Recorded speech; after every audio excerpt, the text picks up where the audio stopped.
Ano nga ba ang importansya ng pagkain ng gulay lalo na tayo ay merong karamdaman o sakit? Ang pagkain ng gulay na may sabaw, tulad ng ganitong luto, ay mahalagang papel sa pag-aalaga sa ating kalusugan lalo na kapag tayo ay may ganitong karamdaman. Ang mga gulay ay mayaman sa mga bitamina, mineral, antioxidant na makakatulong sa pagpapalakas ng ating immune system at pagpapabilis ng proseso ng ating pagaling.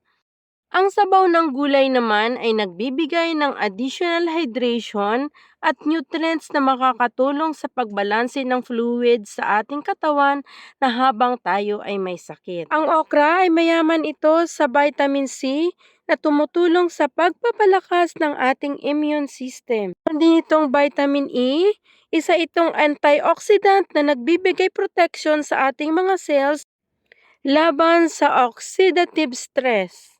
Ang patola naman ay mayaman ito sa vitamin C na kung saan nagpapalakas ng ating immune system. Ating tandaan, gulay ay buhay, gulay is life. Thank you for watching.